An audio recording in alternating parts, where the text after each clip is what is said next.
Further education isn't for everyone, but we are. We're here to back you, to push you, to help and support you. If you're more ambition than tradition, at Federation University, we're with you. Learn more at federation.edu.au.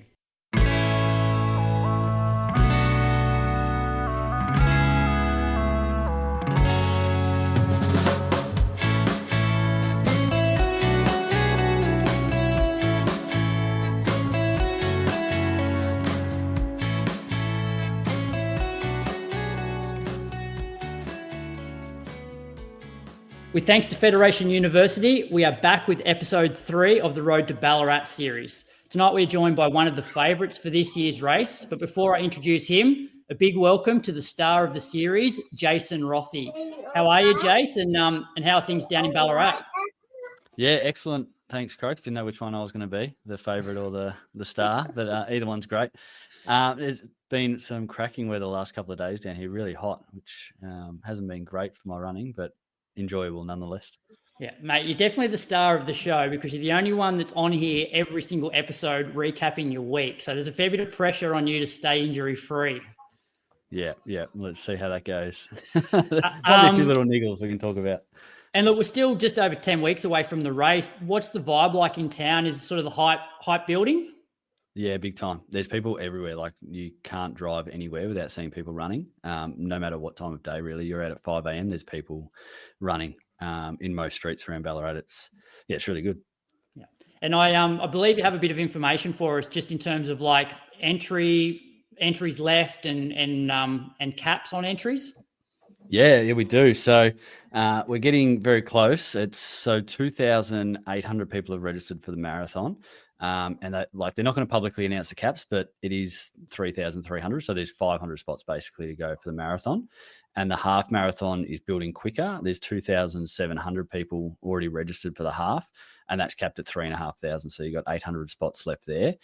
The 10K is also, there's under 1,000 spots left for that one. They're all looking like the way it's building, and just talking to guys that are organising the marathon, they're getting sort of 50 plus registrations a day. So, and I'm sure that builds each time it's mentioned when they're putting posts up. More and more people are registering. I know someone registered today from the office here. So there's plenty of people getting around it. That hype's building. So yeah, if you are wanting to be involved, now's the time. Very good. And before we introduce tonight's guest, I believe you have a little bit of info around our elites and maybe no names, but just caliber of athletes. Yeah, I don't want to get cancelled because then there will be no one on this show. So I'll go through a little bit. I've seen the list for both the elite men and the elite women. And from what I can see, and there's a few names missing, but there's 7 or 8 people that are under 2 hours 20. So for the males, between 2 hours, say just under 2 hours 16 and 2 hours 20. So within a 4 minute gap, there's a good 8 runners there. Plus there's 3 debutants that are likely to be around that pace as well. So that's what I was talking to the guy, Brady from my work, that was entering that sort of that 2:05 half marathoner, just saying there's going to be a group of runners coming down Sturt Street in the lead. It's going to be an awesome finish. So if you're not running, or if you're running very quick in a half, get on down and watch the end of Sturt Street hook around Lydiard. But if you are running any of the events and you're running down Sturt Street around the time they could be coming, take headphones out or don't wear headphones on Sturt Street. Would be a great idea. Stick to one side. I know Mona and Adam were talking about making sure there's distinct lanes, but yeah, we just don't want. I would hate to see a race, decided by someone getting in the way, or it could be used to someone's advantage if they're using someone to block. I don't know whether that's a tactic. But it would be a great finish. I think there's plenty of big names. And then and Brady, like your Brady, is looking like he could be 7th or 8th fastest in that list. And we know he loves Ballarat, so he could be on the podium. But it just shows the caliber that the event's brought this year. And then in the females, there's about 6 that are between 2 hours 30 and 2 hours 40. And again, there's 3 debutants that are going to be right up there as well. So you've got last year's winner, Ella, that we spoke to. She's probably 5th or 6th fastest time in the marathon. So it just shows the real caliber of athletes that are going to be in Ballarat. Don't tell Brady he's ranked 8th. He might flip and head to Canberra for an easy win and a bit of back page action in the local newspaper. Nah, he's going to be so fired up. I reckon he's going to be on the podium. We'll back him in. All I'll right. talk Well, offline later. let's introduce our guest who, has a good chance of being on the podium himself. He has a marathon PB of 2:17:41 from Osaka back in 2023. Recently finished third at the Western Australian 5,000 metre champs in a PB of 14:20. And a couple of weeks ago ran 65:08 at the Marugame Half Marathon in Japan. Welcome back to the Inside Running Podcast, Dean Menzies. Hey guys, thanks Crokes. Hey Jason, nice to be on and looking forward to having a good chat. Yeah, no, thank you for giving up some time. I think the last time you were on was a Road to Osaka series. Was that last year or the year before? Yeah, year before. So yeah, in the build up to, and then just recapping the race. Got to chat with the Road to Osaka crew, which was a lot of fun. Yeah, and it's just after 4:30 over in Perth. So you knock off work early or working from home? What do you do for a job to be able to record at 4:30 in the afternoon? I work hard when I'm in the office, but yeah, work from home today. So I work for Woodside Energy. They're a energy provider, but in their finance team and more specifically in their tax team. So chartered accountant by background, which I know is similar to your background, Brad. So good job, and we'll probably get into it when we recap a bit of my running. But it's sort of getting in and out of the office is where I get a lot of my incidental running exercise from. Yeah, and you must be pretty happy to have run 5K PBs and within 8 seconds of your half marathon PB before the marathon block starts. Yeah, and I think it might have been spoken about a bit recently on one of the questions on the main show, but sort of getting fit to be able to train for the marathon. I think, I've sort of struggled a little bit in terms of being quick enough to sort of convert my last few marathons in terms of trying to take a few minutes off them. So, really happy with getting a bit quicker over that 5K through to sort of half marathon distances. So hopefully, this block goes well and it results in a faster time come Ballarat. And talk us through your Marugame experience. I look at the splits and it looked like you were on sort of 63 mid to 63 high pace, maybe through 10K, and ended up, still 65:08, which is only 8 seconds outside your PB. Were you happy with the result? Yeah, probably a bit bittersweet. Happy with the form, sort of happy to. Given it didn't quite go to plan, I probably was just trying to bite off. Hindsight's 2020, but I think I went for a bit too much. Tried to run with a group that was running pretty much smack on 3-minute K pace. It was sort of that race itself is pretty cool, like the depth of field, and there was a lot of, I think, Japanese university students in like team colors running together, and I sort of thought that 3-minute K pace was probably the upper end of what I could hold. And there's probably a few Ks in there where I probably overreached, and I just paid some tax for that later on in the race, unfortunately, and probably missed a PB, but still happy I had a go. Yeah. And before we talk about, I guess, your training and goals for Ballarat, I thought it might be nice to just give the listeners a bit of a brief history in terms of how you got into running, because I look back at your World Athletics profile and the first result there is 2016, which I believe you turned 28 that year. So started relatively late.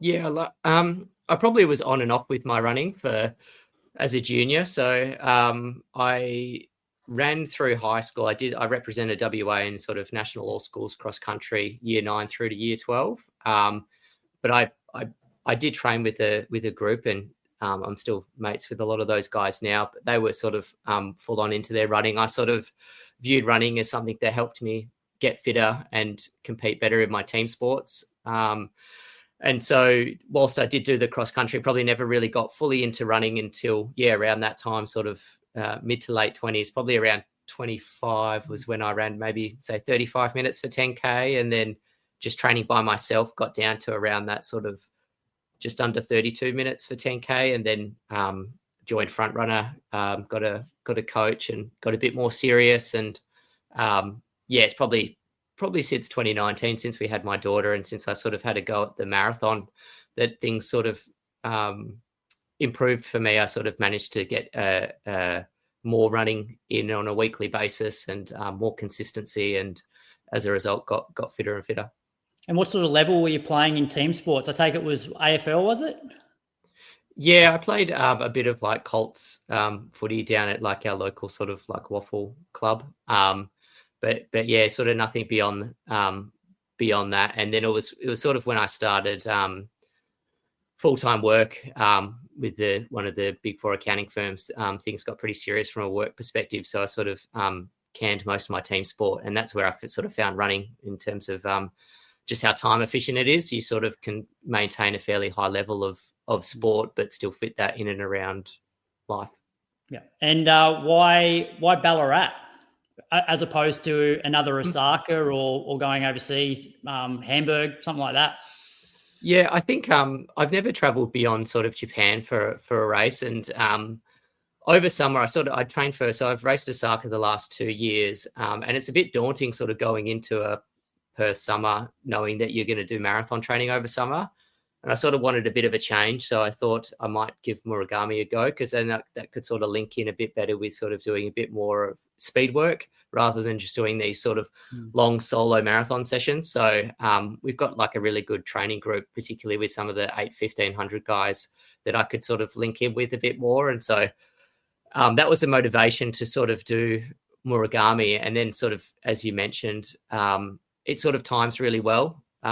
Does Ballarat. It's sort of, I've spent this time sort of trying to get a bit quicker and then hopefully convert. And I sort of saw what Brady ran last year and thought, it's has the potential to be, in terms of a domestic course, it really has some great potential to sort of, for me to run a PB at. I think there are probably two things I like to get out of a race. One's sort of running a PB and the other one's competing. And so as Jason mentioned, the field sort of shaping up well for someone sort of at my level to potentially be competitive, which is super exciting. So, Ballarat felt like a pretty natural fit. Yeah. So we normally get people to recap their weeks, but given last week was the week after Murakami, I thought, and that's obviously probably not like a standard week for you, I thought maybe you could recap a few weeks ago, the week before you ran your 5K PB, because that's probably a bit more of a standard week for you. Yep. Yeah, sure. So starting on this is back on the 6th of Jan. So ordinarily it would just be a 40-minute jog in and out of the office, but I was working from home. So I combined them together. So that was, it was 85 minutes, just under 18 kilometers, sort of 4:45 per kilometer pace for an easy Monday run. And then Tuesday, I run into the office, 9Ks, 40 minutes. That's my usual sort of Tuesday morning commute. And then Tuesday afternoon, we have a VO2 session. So down at the track at Challenge Stadium. This one was a more specific session. So it's referred to, we call it like the Buster session. So it's an eight lap. So 4K warm up and then it's a 6K warm up for me because I run from the office. So again, just to save time, I do a slightly longer warm up just to get down to the track. So I carry my spikes and my shoes in my backpack and jog down to the track. And the session was an 8 lap build. So every 2 laps getting 2 seconds per lap quicker, and then a jog lap and a shoe change. And then it's 6x400 meters, and the 400s were around that sort of 64-second mark. And I think the 8 lap build sort of started slower than 5K pace, building down to down to sort of 5K pace, maybe slightly quicker. Yeah. How'd that session feel? Yeah, pretty good. So it's not the first time I've done that. So I've sort of run that session a few times, and that was probably, I think for the 8 lap build, that was on par with sort of the quickest I'd run the build, and the 400 meter reps were actually slightly quicker. And so that's sort of what gave me a bit of confidence for the 5K that was 10 or so days later. Because what was your PB before this recent 5K? I'd run 14:28, I think, 3 times or something like that. So around that sort of 14:30 mark. So, and pretty much every time before that, we sort of do this specific workout, which is hopefully get a bit of a kick in fitness, and it's a bit of an indication of where your shape is at. As a marathon man, how do you find 64-second 400s? Like, do you feel somewhat smooth, or do you feel like arms and legs all over the place?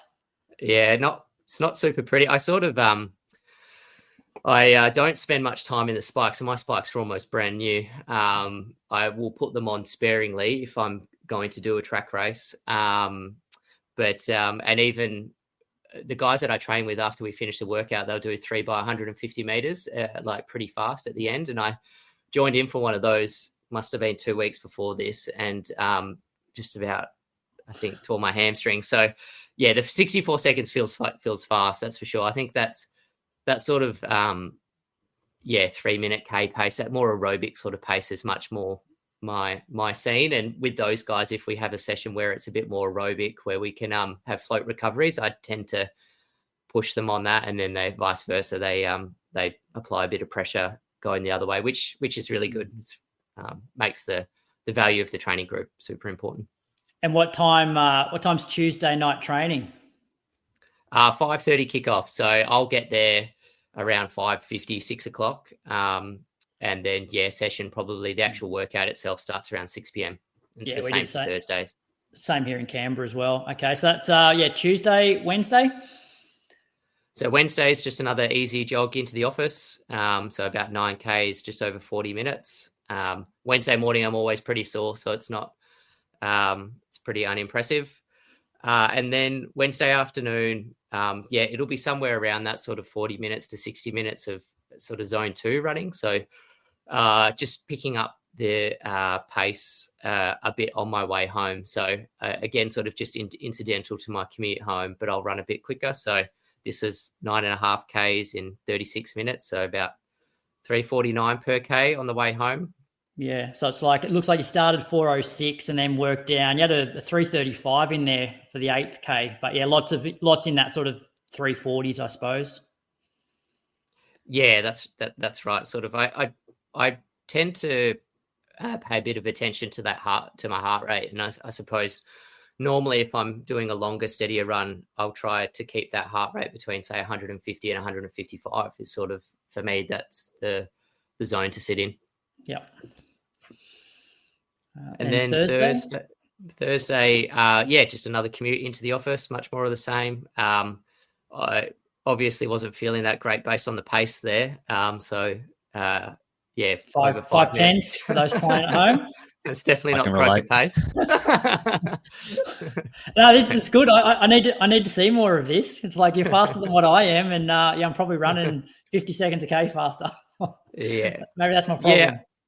Yeah, to sidetrack slightly, I was reading I had to almost raw dog a flight home on the way back from Murakami because my phone battery was dying and there was no charging cables on the airline. And I read Charlie Spedding's book, and he runs sort of steady pace just about every run of the week, other than when he's doing sessions. So and he was good enough for bronze at the Olympics. So there's a few ways to skin the cat. That's for sure. Exactly. Yep.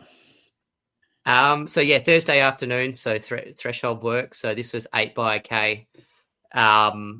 Again, sort of, I was pretty tired. I remember this workout because we'd done a Murakami specific workout the Saturday before as well. We'd done 3 by 5K the Saturday before then the Buster on the Tuesday. And so I think by Thursday I was sort of feeling it quite a bit. So I don't think these were terribly impressive in terms of the reps, but sort of got through the session. I think I must have been running the reps sort of around that 3 minutes to sort of 3:09 pace was sort of what I hit for those. Mm-hmm.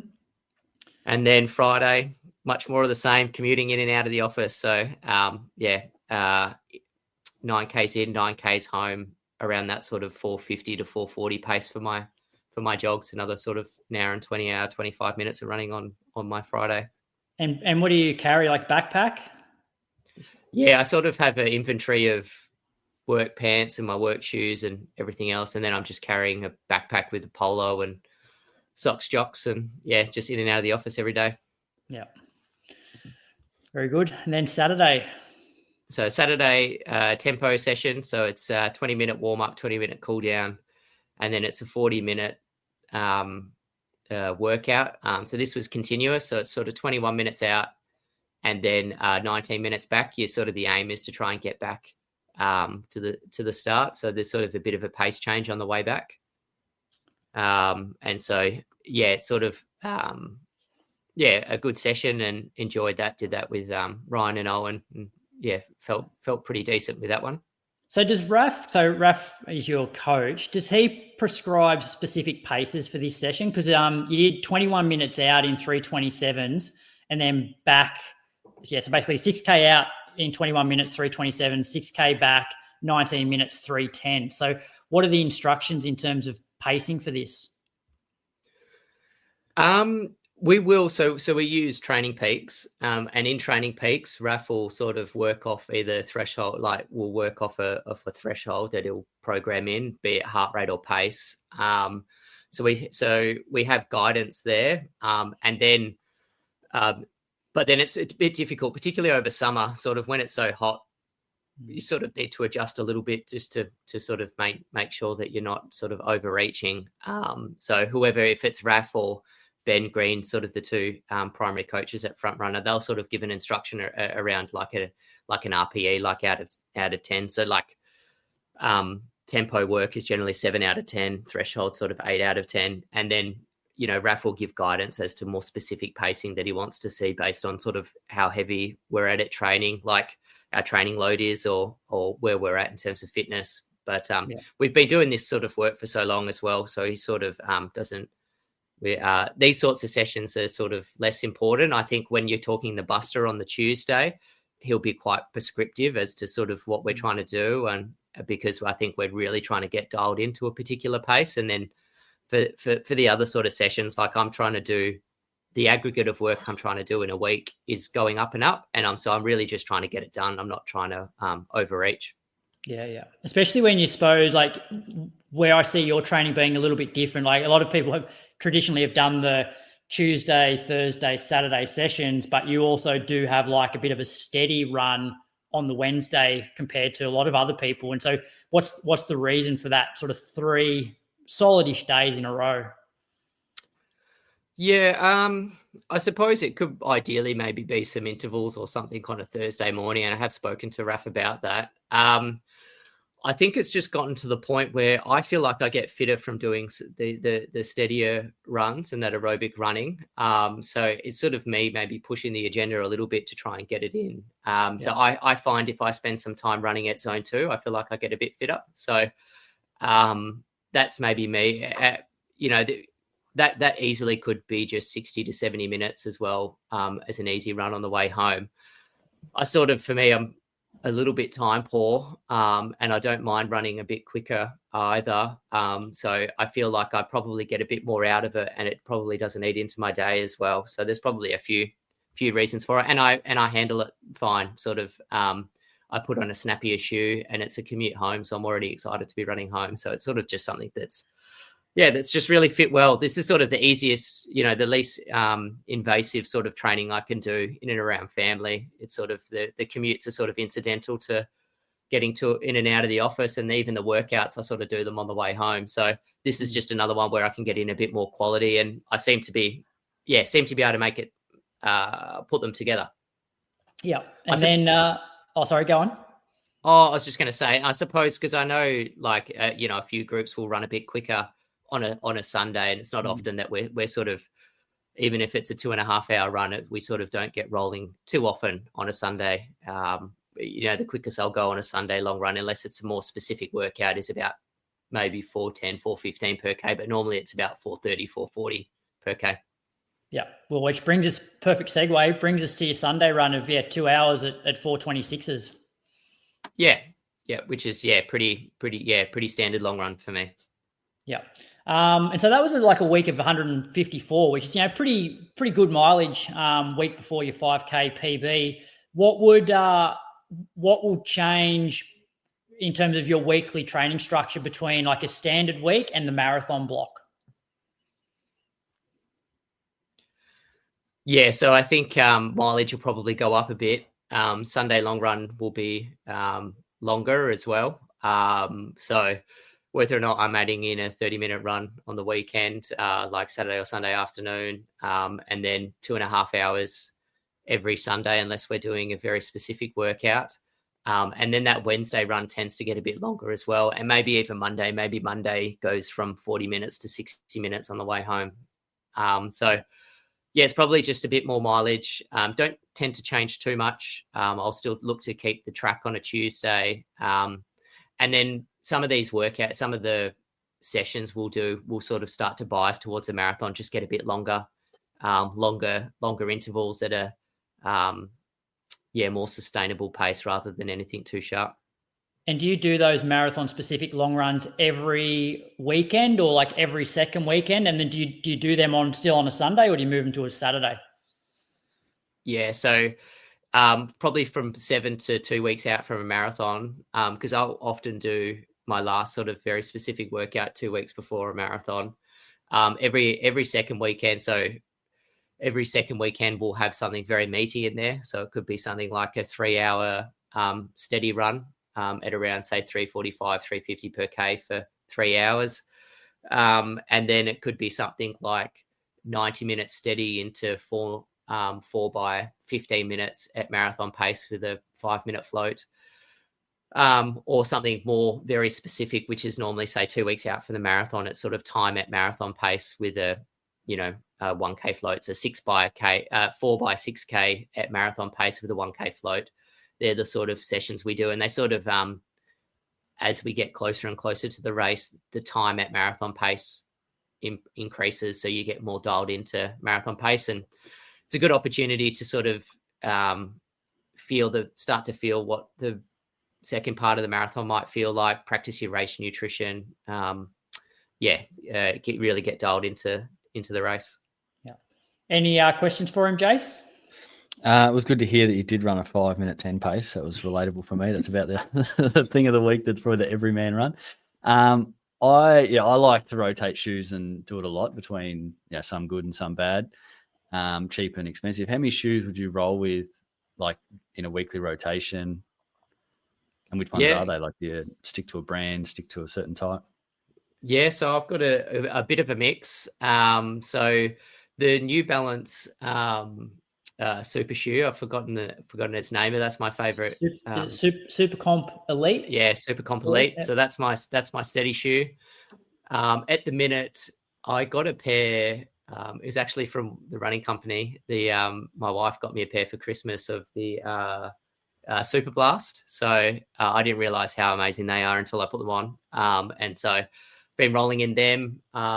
The Mizuno, the new, I think you couldn't name the shoe for a while, the new Mizuno shoe as well. Neo Zen.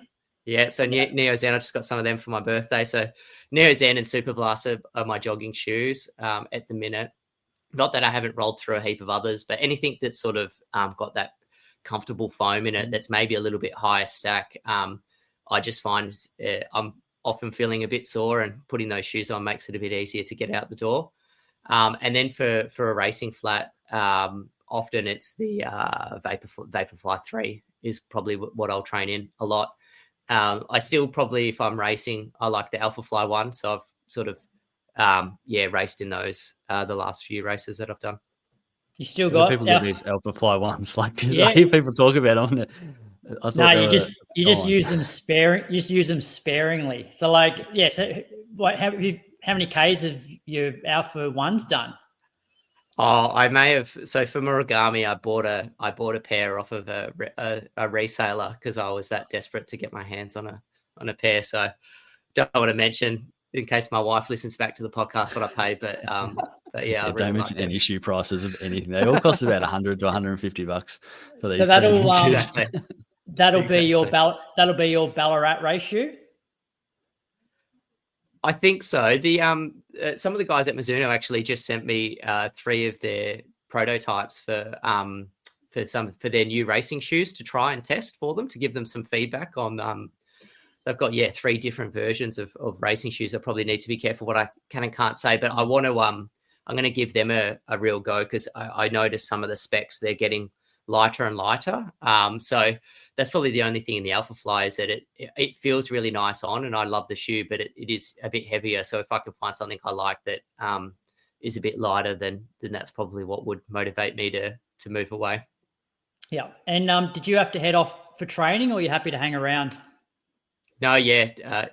Now's fine. I've sort of gotten in a run. All right, Jace, let's hear about obviously you got to recap a couple of weeks because we didn't have a podcast last week. So you'll be taking us from 13 weeks out all the way down to 11 weeks out. Yeah, sounds good. Let me go back. So and I'll just whip through some of the runs. 27th of Jan is the their first date. Yeah, so 27th of Jan was a session. So I'll spend more time on those and just whip through the other runs. Easy ones. So this one, 3K warm up, then 6 strides, which is pretty standard, just 20-second strides, 3 by 8 minutes at threshold, and then a 2-minute jog, and then into a cool down. So warmed up. I did this one around Vic Park, just cutting laps around all the different little streets in there, staying on asphalt. The first threshold session, when I got to this area, I just went to the Moose Loop. I went 4:11 and 4:09 sort of pace for the first 8 minutes, then recovered in 5:28 pace, so really learning to slow that down. Then went 4:11 and 4:04 pace, so sort of it did get quicker as I went, 5:17 for the recovery, and then the third rep was 4:10 and finished off 4:06 pace for that one, and then all the cool downs around that 5-minute pace. So, trying to do that. It went really good. Enjoyable session. Probably getting to the end of the reps, sort of searching for the finish line or waiting for the watch to start beeping to give you that. I don't know whether they all do it, but like sort of like a 5-beep countdown to when you're nearly there. It can be a saving grace sometimes. Try not to look at the watch too much about paces or time left or anything. So it is a good sound when you hear that one. It felt like you were recovering pretty well in those 2 minutes. Yeah, I did. I sort of, I do have a tendency to launch too quickly as well, because once I do recover, I just go, this feels unreal. And like it's 3:45 or 3:50 pace is my launch, but you can still, just learning to sort of hold back that and allow. But the recovery 2 minutes felt fine. The next day 12 easy, so this was 4K by myself, and then just that Tuesday group that we spoke about last fortnight with Moose, at just probably 6 to 8 guys running 8Ks. So I joined in that for the last 4K. So the 12K at 5:04 pace was the average there. Wednesday was hills. I did this by myself, so just under 11 Ks, and I just sort of I live in Ballarat North, hit all the hills around there. So one way up Norman, and then back all the way up Walker through Narina, up Chisholm Street, which is like Black Hill Lookout, which is a big hill, back down, and then up Peel Street. So probably the 3 or 4, and then back up Norman to finish. So 3 or 4 of the toughest hills you could probably find around Ballarat, but just at an easy pace. I'll just have a look what pace was actually. It was 5:17, I think. But 5:17, so 209 meters of elevation over 11K. It's pretty solid. Yeah, it's funny. I actually did have a look at like Brady's runs, like just following him, and he's doing 20Ks with about 7 meters of elevation. He wouldn't get 200 in a week. No, so it's pretty standard for us for that Wednesday session, even though I did that one by myself to get to that 200 sort of meters of elevation mark, which like it is a very hilly city, Ballarat. So the fact that we've got this such low elevation marathon, they've done pretty well to map out that course.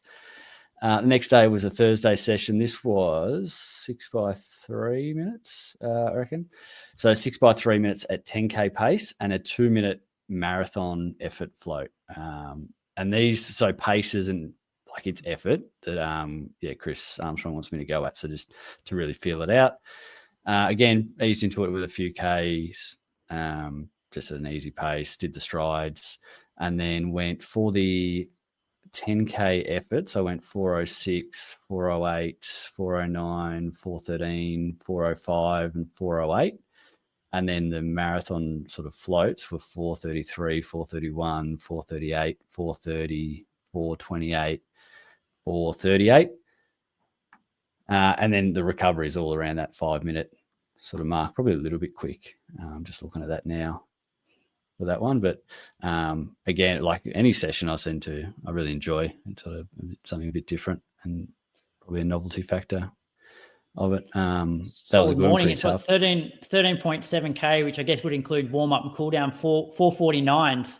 And what's goal marathon pace is like 4:30s. Depends who we ask. Yeah. If you ask Steve Monaghetti, I'm going for 4:30, 4 hours and 30. But the actual pace, I'd like to go around 4:30 pace per K and get that 3:10. That's, no injuries from here on out, or no major injuries, no real wind on the day, I think, or heat. I think other things I might be able to put up with.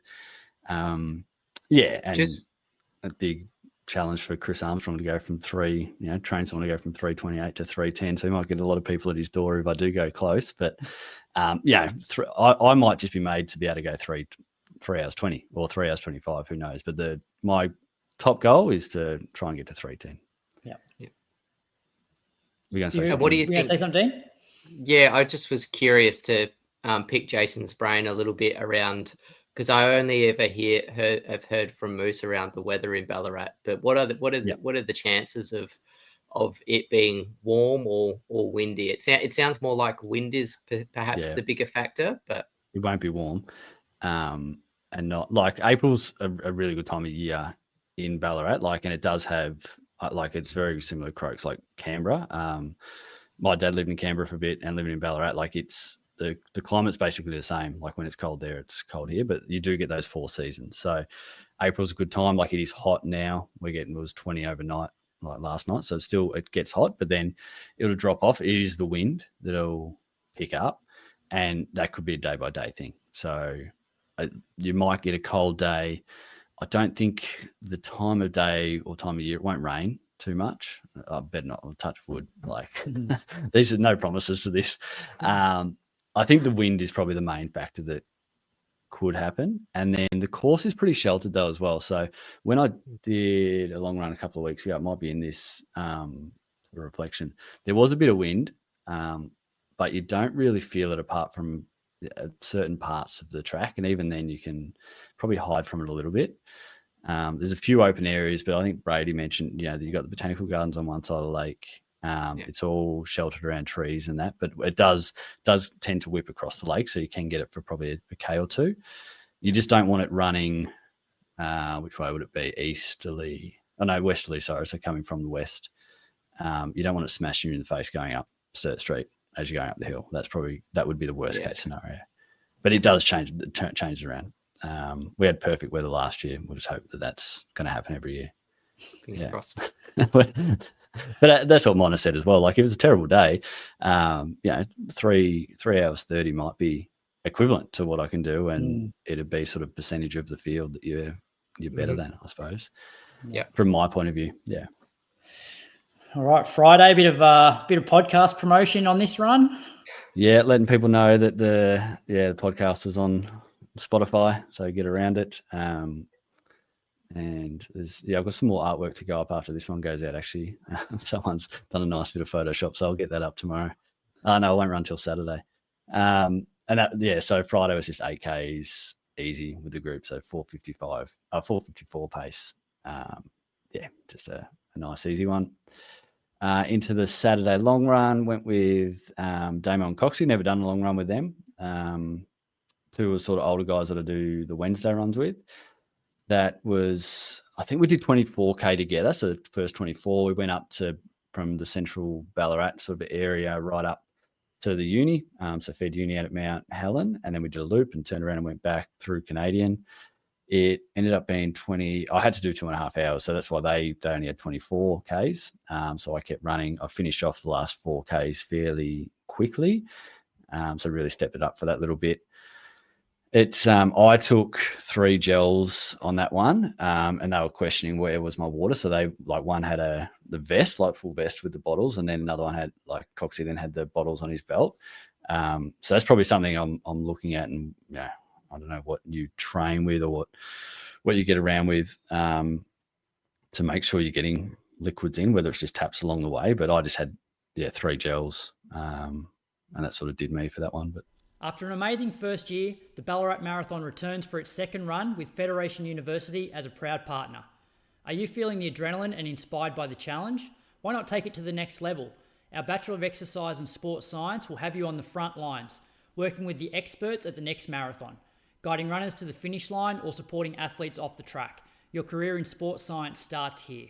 Turn your passion for sport into a career and hit the ground running with hands-on experience, top placements, and industry connections that will set you up for success. Get practical experience across a variety of exercise science industries, both locally and statewide. Whether you're racing to the finish line or stepping into a new career, discover the uni that's in it with you. We're here to cheer you on, to push you, to help and support you. We're in your corner. Learn more at federation.edu.au or catch us at the marathon. See you soon. that was a fairly solid run. Yeah, it's a good question 5:14 about, pace. like, when you're training for the marathon, Dean, and you're just doing a standard 2.5 hour long run, say you're in the bush, do you worry about fluid too much, or it's more just getting in the carbs and just rehydrating when you get home? I used to not worry about it much at all. Like, we used to just do everything without taking on any nutrition. Whereas I think the sort of there's a lot more talk around, avoiding staying out of that sort of red zone and staying well fueled. So I put in a bit more effort now. So I take a couple of those, like the squeezy bottles that you can sort of fold up and compress. And so I fill that with a Bix is like a local electrolyte company here that look after us. So I fill it with a carbohydrate mix, and I'll take a couple of them with me if I'm heading out to the hills. And then if I'm doing my local runs, a bit like I think a lot of people, you sort of know where the toilets are and know where the drink taps are. So we'll always stop for a drink. And particularly even if it's those more marathon specific sessions, then I'll be getting in quite a bit of fluid and carbohydrate.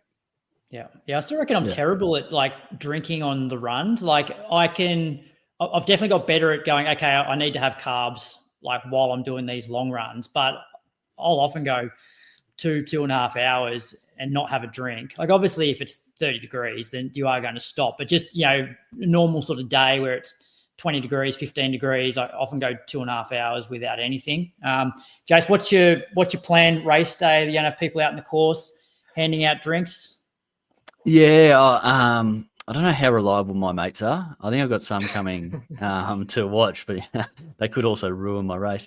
But yeah, like there's opportunities obviously where you can be sort of one location and be passed 3 times in a lap. So that'd be an opportunity to hand a couple of gels out. But yeah, I have looked at different. I wore in one of the long runs, just like a bum bag with gels in it, but I just didn't really like it, the feel of it. And I don't know whether I'd wear a belt on the day. So I don't know, like people like to wear the skin shorts and seem to be able to put stuff in the pockets there. But I'm not sure whether that's really my look or something like Louise, my wife, would let me out of the house in either. So like I might just be the old school shorts. But yeah, just looking for ones that may be able to store, a handful of gels in there as a sort of the first point of call, and then maybe have someone hand a couple on the way and use them first. So apparel's definitely come a long way. Like I remember just the race shorts had absolutely nothing, whereas now it's like my last few marathons have been like the Lululemon tights, and it's like you can easily slide like a 90-gram precision pouch in each, which like there's 180 grams, which is pretty much all you need. But you don't have longer. Yeah. But it's just the liquid that you sort of need. So I think carrying enough carbs is fine. It's just the water situation, because obviously drinking out of cups, you're probably not going to get as much as you probably need through the course of a marathon. Yeah, so that's what I'm thinking. So like I tend to waterboard myself when I go through the drink station. And it's either the choice of like, do I practice? I know some people have a cool technique to sort of fold the cup and seem to be able to get more in. But like I haven't been able to nail that yet. So it might be a bit of practice there, or it is putting having drinks with friends around the course, or some of those little squeezy flask things you spoke about, maybe running with a couple of those in the pockets, depending what I can get a hold of and what I can feel comfortable running with. Yeah. I reckon like if you could get mates to hand you sort of four 250 ml bottles throughout the course of a race, there's a leader. That's pretty good. And even starting the race with a couple of those 250 ml pop tops in your hand, because it's like, well, you get rid of the first one in half an hour. And I find that they're quite easy to hold. So you're guaranteed 500 mils just there. And then you can get another 3 bottles, 4 bottles out on course from your mates. You're going to have more than enough fluid. And then you just try and find a way to carry the gels with you. Yeah. Or have them attached to the bottles.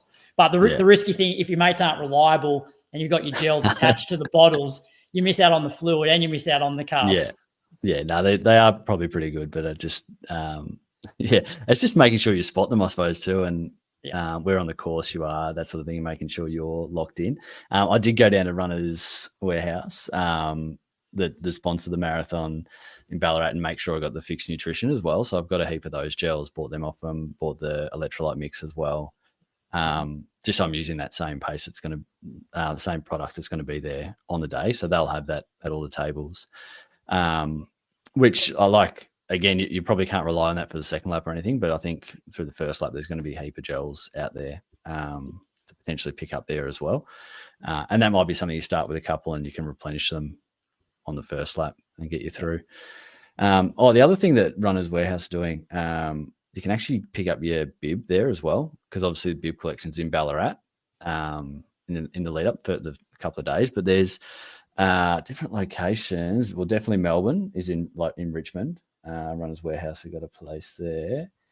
And where else would they be? Sydney, in Chatswood, and then Gold Coast as well. So you can actually register. There's already 500 people registered to collect their bibs from those Runners Warehouse places as well. So that's So you just jump on the website, dude, and go into like where you can manage your entry and you can get it. Yeah, so it's on. Yeah, there's an EDM as well about it, I believe. Okay. So, very good. So that was a pretty solid week. So that was 87K for the week. Yeah, be around that, and it's I reckon probably fourth. Yeah, Running Warehouse. I say Running Warehouse. Fourth biggest I've done. It was the biggest month. So January was the biggest month I've ever done in the running career. Yeah. And probably felt it like after that long run, feet were sore. I'd already had a physio appointment. So one of the my eldest girl's is friends with some twins at school, and their dad Simon is a director at the physio here in Ballarat. So I was booked in to see him anyway, and then I had sore feet on the Sunday, so I was like, well, this is perfect. Just on the top of my foot, something I hadn't had before, a little bit concerning, not really knowing what it was. So I did go in there Monday, and he sort of loosened things up a bit, had a look, pushed around the bone, made sure it wasn't a stress reaction. I was pretty happy with me to keep running that week, knowing that the week after, so the week we're in now, is actually a recovery week for me. So but obviously being the person that's on this, as you said, Crokes every week, making sure that I get through to the end, I was always going to take a pretty cautious approach to things like this. So I did want to get checked out. It did going into Monday. So that was the day I saw him. I just did 30 minutes easy, and it was just from my house sort of down one street up the next, 5.92 Ks, and it would have been, I don't have the pace written down here, but it would have been fairly easy one, I reckon, probably around 5 minutes. Yeah. So that's sort of a standard pace that I find. And that was, I went in the Invincibles, which I heard on Shoe Geeks. I've listened to half of Shoe Geeks from for Patreon listeners of Inside Running Podcast that was released last night. I got through half of it, and it sounds like there's a bit of a change up in all those shoes. So I'll have to keep an eye on what happens there. But I really like the Invincibles. So they're that nice cushioned shoe that we were talking about earlier. Tuesday, I had a session.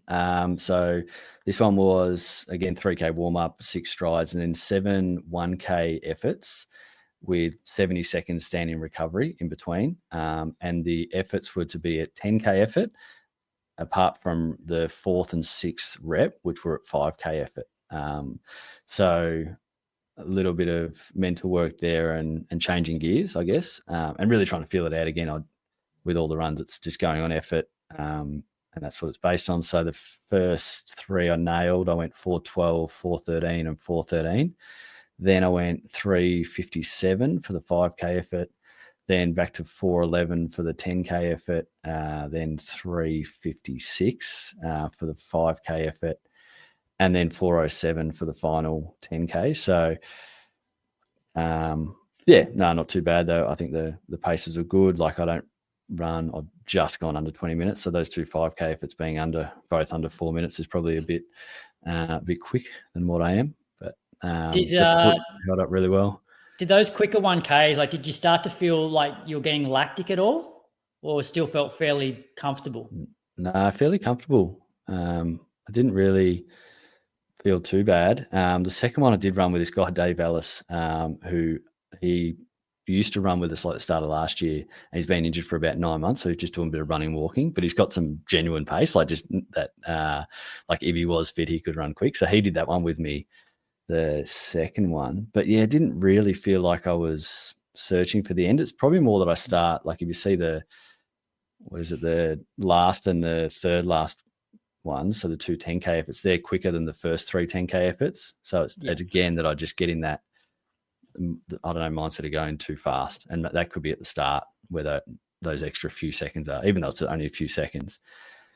It's very easy to do that though. In those sort of sessions where you've run a faster rep, it's almost like your brain goes, okay, this is the pace I'm running at now. And so you start off the rep at that, and then you're like, ooh, I need to slow down here. Otherwise I'm going to get 90 seconds into this rep and I'm going to be cooked. I'm done. So it's very easy to do, I think, in those sessions.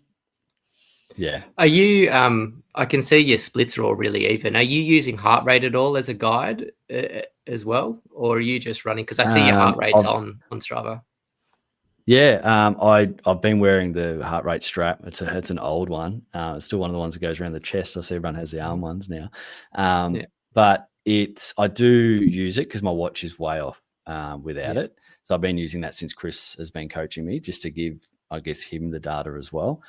I didn't even have it on my Garmin screen, like when I was running. So I couldn't really find it unless I was flicking through, but I've changed that now so that it is there. Don't really use it on these ones. I try not to look at the watch too much at all. When I'm doing the marathon effort runs and those longer, like few Ks in a row, that's when I'm using that a bit more.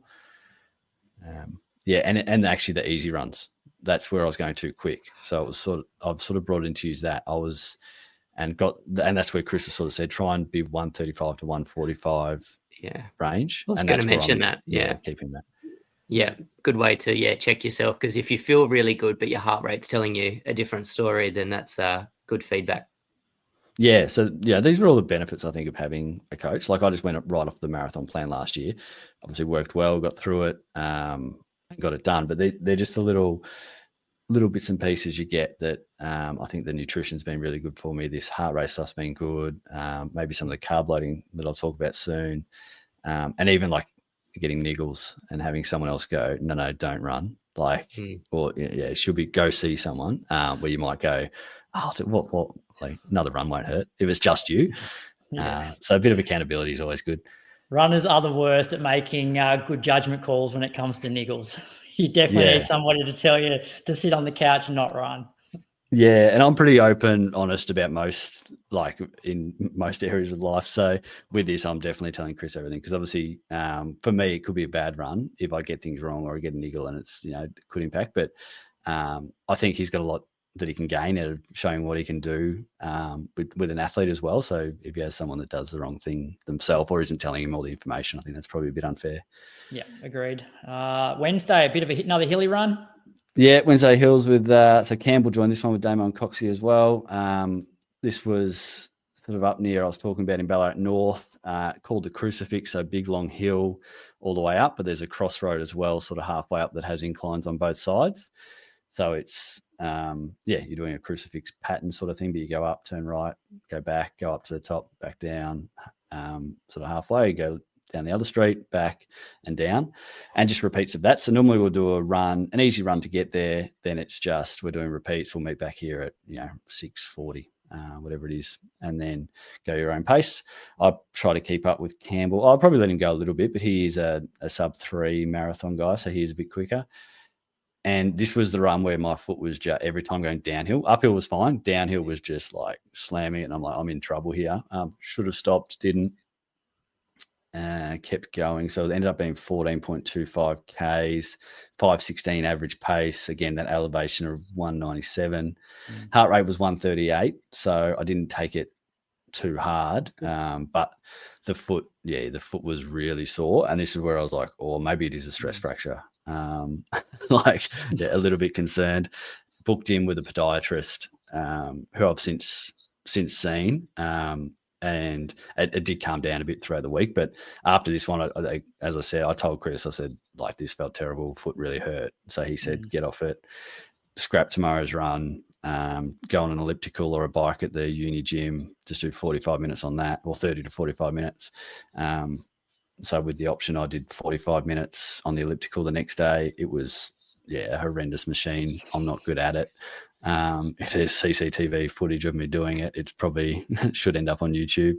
I don't know what I was doing, but I was sweating it. Like first 5 minutes was like, it just felt like a baby giraffe. And then I was like, I'm not even sweating. And I was pouring in sweat by the end of it, dripping all over the machine. So I had to go get the wet wipes and clean that up. But yeah, I love how you've got no idea what all of the data that was spitting out on the machine, but you've taken a photo of it to put on Strava. Yeah. Someone can identify this. Maybe get back to me. Actually, one of the girls that commented on it, I think she did, works in the gym, and she's like, I'll follow up Gilly, who runs that sort of area, to see what it all means. But yeah, no, that was a good rest for the foot anyway. It's something, and that taught me that I don't want to get injured because I don't want to be going on the elliptical. Yeah. Back out there Friday though? Yeah, back out, because the foot, like, it felt fine. I was icing it. I was taking Nurofen. Trying to loosen it up a bit. Just went real easy. So I went with the group that does 8Ks, but I only did 6 and 4:55 pace. I felt like I was going slower.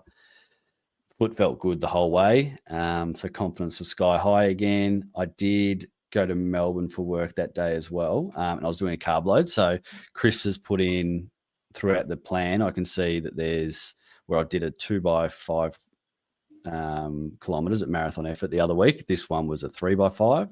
There's a 4x5, there's a 5x5, and then there's the marathon. And each time there's a carb load before it. So this one was a 1-day carb load just to test it out, get the stomach used to it, and then see how the energy is on the day. The next one that I'm doing in a few weeks' time is also got a 1-dayer. Then when it's 5x5K, it's a 2-day carb load into it. So that'll be like marathon prep, exactly the same. And then before the marathon, we've got it. So it was the 1-day carb load. So I don't weigh myself, so I don't really know how much I'd weigh, but I'd guess between, I don't know, low 70s maybe. I'm not super skinny. I'm not tall at all. So I ate a ton of food compared to what I normally would. So day one, and breakfast is probably where it really hits. 3 cups of, it was rice bubbles, but I had Cocoa Pops and 2 crumpets, and like 3 cups, when you put that in a bowl, like that's a lot. So smashed that down, ate some lolly snakes on the way down in the car, and an LCM bar that I stole from the kids' stash. Lunch was meant to be 3 sushi rolls, but we had a catered lunch and just had a heap of the 4 corner sandwiches. So I just had all the white bread ones I could get and all the carbs I could get in from that. Then more lollies on the way home and a banana. I was drinking Powerade all day, so I probably went about 2 liters of Powerade. And then a massive bowl of rice. This is commitment for a training session. I like it. Yeah. Oh, yeah. I think it's good to try. And as Moose said the other week, like, get your stomach used to doing things. So like with the gels. Yeah. So big bowl of rice and chicken for tea, which is fairly plain. I think I put some sort of sauce in it. But like, it was a real challenge to eat that much food. And then 3 crumpets in the morning before I went. And it was meant to be I don't want to misquote Chris again, but I think it was like 3 or 4 hours, whatever a standard thing would be, I guess, to have the crumpets before I ran that morning. But because I was going at 6:30, I got up at 5 and had the crumpets, so I was probably a bit close to the run. I felt like that was still in my throat when I did go. And I had the fix electrolytes, had the fix gels in the pockets. Energy levels are really good, so it worked. It works. No, It worked for one day. Mate, I heard every bit of food under the sun there, but I didn't hear protein ball. No protein ball in this carb load? They've been scrapped. Yeah, taking them back to Coles. No. The protein balls are still in rotation. There's still going to be some benefits there for sure. There's specific ones too. So there might be more than protein in them. They got like some of the ones that you buy from the shops have got like a heap of dates in them. So they've got carbs. So yeah, don't let there'll be those ones. No, there'll be those ones for sure. Peanut butter and jam and stuff in them. Good session. Really good session. So the first 10Ks I did with Glenn, Ricky and Lance, which again, we're just up around the lake and back, which is pretty standard 10K Saturday loop that those guys do. And then I went and did the course for the efforts. So the first 5 kilometers effort was 4:28, 4:27, 4:30, 4:21, 4:29. So that quicker K is sort of when you go past Sturt Street Macca's and it levels off. So it's all about effort and it's all about not looking at my watch. I do get the feedback after each K, but just not during the K. 5:17 was the off kilometer. Then it was 4:26, 4:31, 4:29, 4:20, 4:20. Then 5 minutes. Just talk us through those two. So you've kicked down the last 2K of that 5, like substantially, like, you know, you've got a 4:31 in there or mid to high 4:20s, and then you're rolling 4:20, 4:20. Was that sort of just getting a bit of a sniff that, all right, I get a K off here shortly? I reckon maybe. And I was just rolling. It could also be that I got to the lake around that time. So I went up around Big Park, and then instead of going further up Sturt Street, which the course does, I just cut straight past Loretto, one of the high schools, and to the lake. So whether it's just cutting through there, not really thinking, I don't know, getting on the track where there's lots of people, you just get rolling. I feel like I kept the effort mainly the same, but I was feeling good too. And the heart rate is going up a little bit in those quicker Ks as well. Yeah. Can you manually edit that later? Because this is putting you closer to 3-hour marathon pace, 4:20. Yeah, I'm not that. Maybe in my head, that's what I was thinking. Oh, hang on a minute, I'm a 3-hour marathoner here.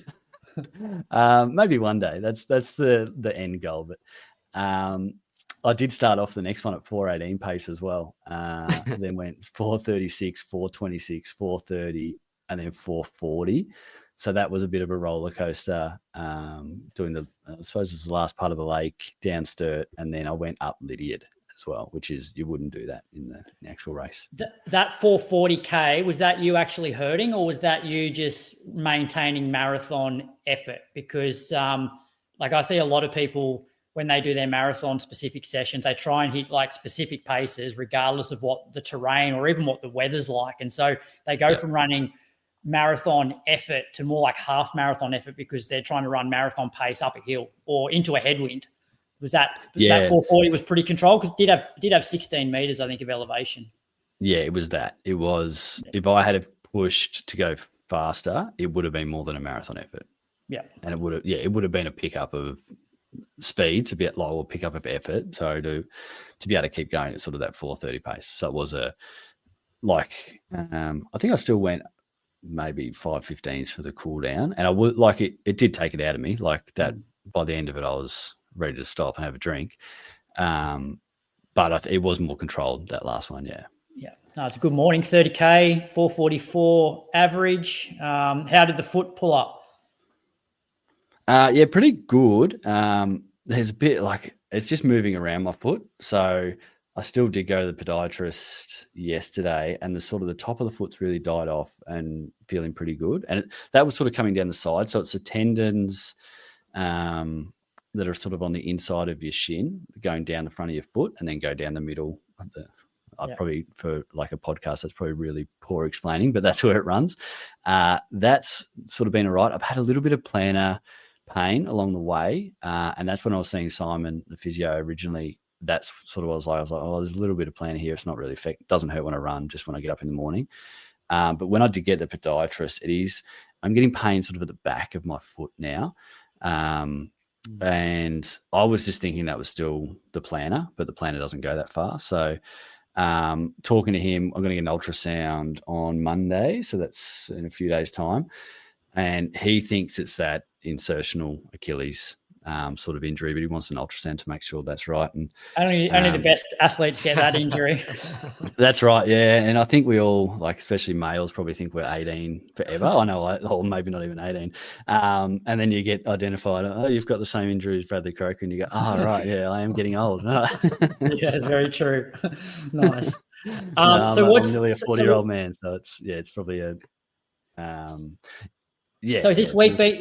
I know it was a down week. Is it being modified further in terms of like you're taking all intensity out, or you're just following the plan as per programmed? Yeah, because it's sort of and it's only a week or two ahead, so it does get altered with really like it got altered last week.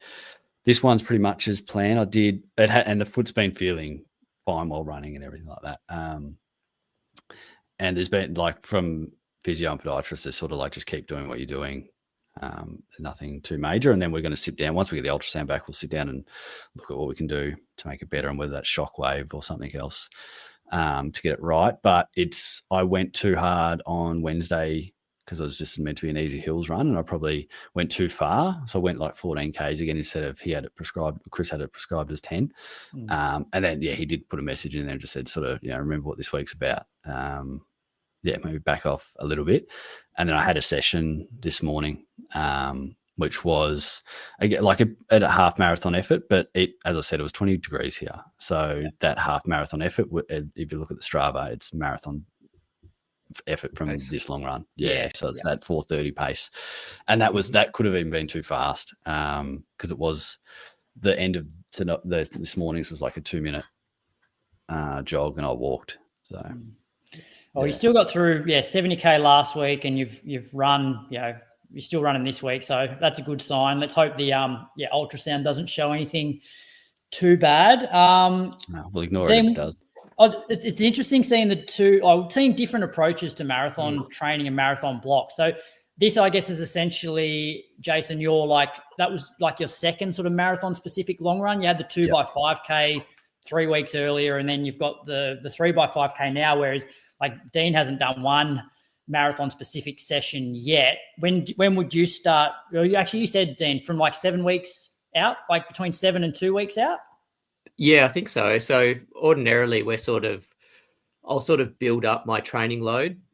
So this is where that first part of the marathon block will just be about building training load and sort of a bit of a bias towards, more longer workouts rather than shorter workouts with static rest. It'll probably be longer continuous workouts, but it'll just be, building up the mileage so that basically my training load's high enough to sort of handle maintaining good mileage, but doing these really acute sort of sessions. So similar to what Jason's doing now, whereas, you can see sort of in Jason's build, he's sort of a bit more conservatively working around the more acute sort of stress of these big marathon blocks. So, it's two sort of different approaches. And perhaps, I've sort of done a few marathon blocks. I've probably done, say, 9 marathon blocks now. So for me, it was more of my focus is about getting that ceiling, getting the speed up before I then sort of convert that into hopefully a faster marathon. Yeah, like I know we've spoken about it on the podcast, but I feel like people who generally have high weekly mileage and have been consistent for a long time, they don't need that traditional 16-week marathon specific block. Like we can, I'd probably start 8 weeks out or something. Whereas Jason, because you're not such a high mileage guy and haven't sort of been doing it for that long, your marathon specific sessions have almost been like just drip fed sort of from like a longer period out from the marathon, but more than one way to skin a cat. All right. So I had a couple more questions for you, Dean, in terms of goals for Ballarat. So I was on your World Athletics profile, and you've been like very consistent for a long time now. So like 221 in 2019 in Melbourne, just under 220 in Biwa 2020, 2021, you ran 2:18:43 in Perth on bike paths. It's a very impressive run. Your PB of 2:17:41 in 2023. Hot Sydney Marathon, where you finished second Aussie, 2:23, and then 2:18:51 in Osaka last year. Like, I feel like you're on the cusp of a big breakthrough. Hopefully that is Ballarat. What are your goals for Ballarat? Yeah, I think having a precise time goal like now, I probably haven't quite got. I'll narrow in once we know the weather and my shape just before the race. But certainly, if it's possible to go a minute or two quicker, or even I think 20 seconds quicker might help me in terms of the rankings list. I think it's 15. I think you only need to beat me by I think 15 seconds will do that. But that's sandbagging. You're a better athlete. You're a better athlete than that. Come on. That's great. We'll that's like Brady's clock for that. That's Brady's sort of level of goal. Come on, you need to be 2:15, 2:14. Yeah, look, I mean, I'd love to shoot for that. I suspect it'll just, if I'm fairly conservative by nature, and I certainly could have been the first 7 marathons I did. They were all negative splits, so I sort of was able to judge them fairly well. Last couple have been a bit different.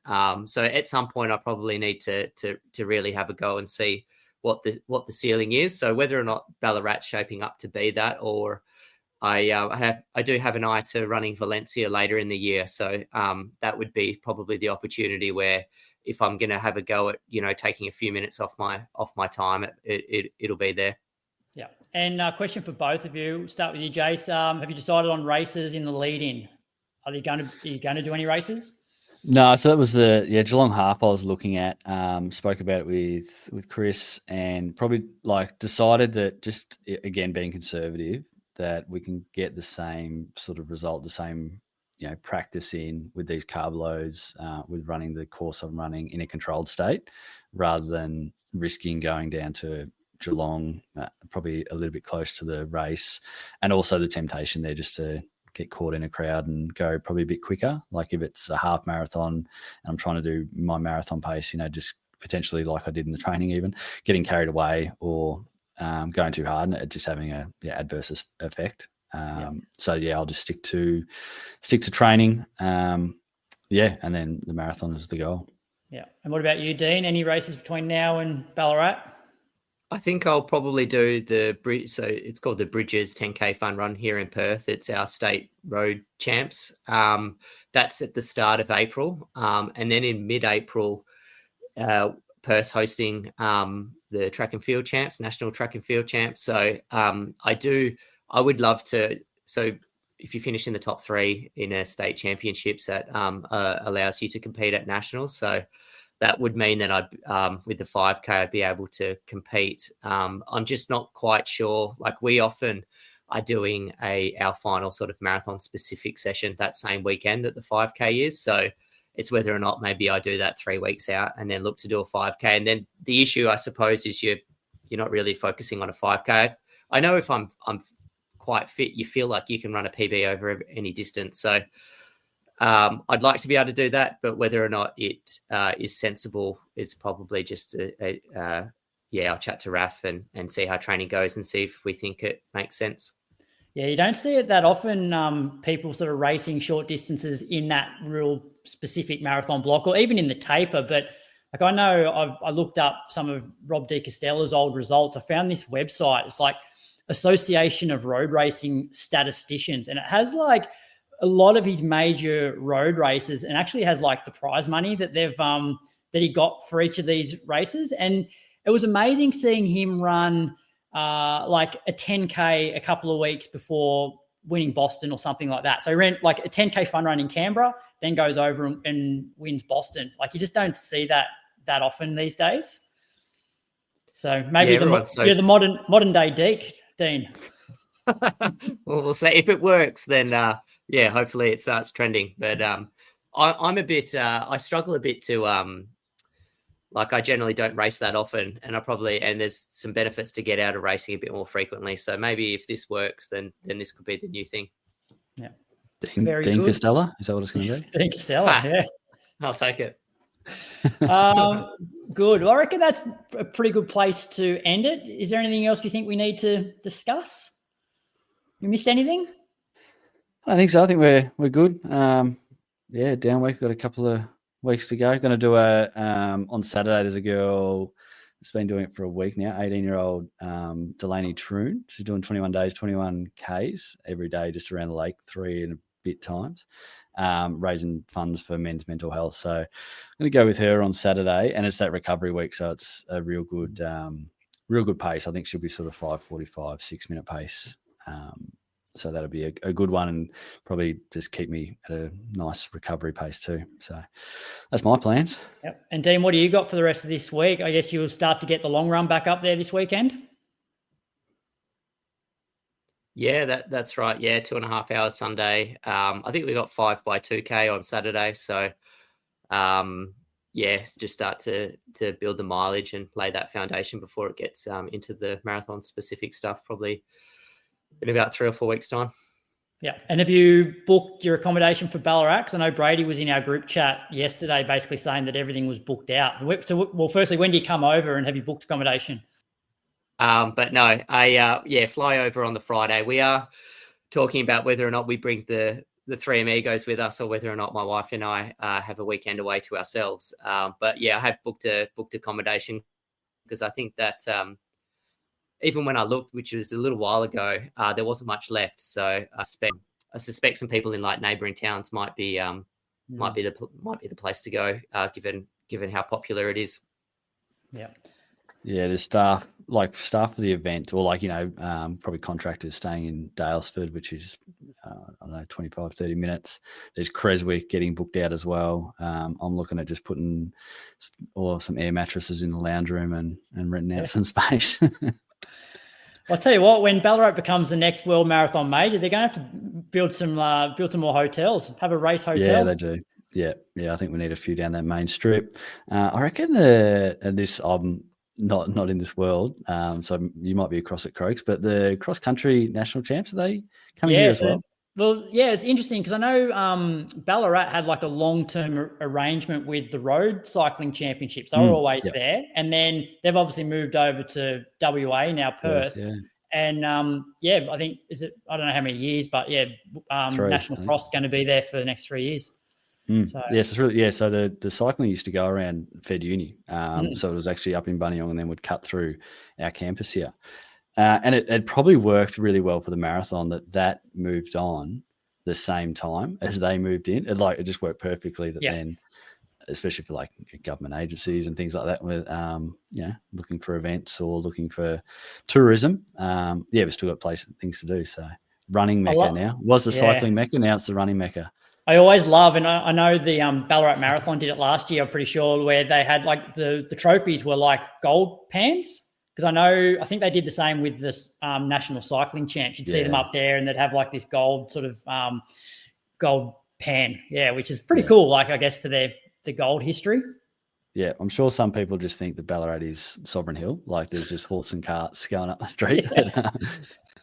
It's just our you got the Gold Coast Marathon with the theme parks up there, and you got the Ballarat Marathon with Sovereign Hill. We've got a wildlife park here as well. All the action.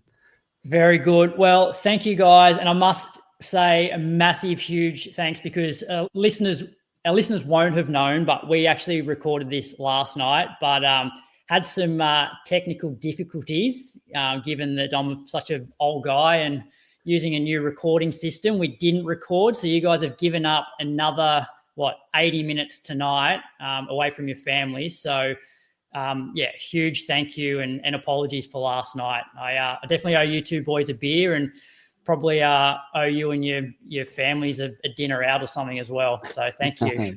Don't be silly. It's fine. These things happen, and dress rehearsal is always good. Yeah. All right, boys. Well, I'll let you go, but all the best, Dean, for your prep. And I don't think I'll be in Ballarat, but if I'm healthy, I might see you in Valencia. Appreciate it. Yeah, fingers crossed. I see you there. Cool. And Jace, all the best, mate. Stay injury free. Keep the team alive. Yeah, I might get some advice about Achilles tendons, but we should be good. All right, guys. Thanks again. We'll be back in 2 weeks' time. Thank you. See you guys. If you're more ambition than tradition, at Federation University, we're with you. Real community with real opportunities. We're with you. We're here to back you, to push you, to help and support you. Learn more at federation.edu.au.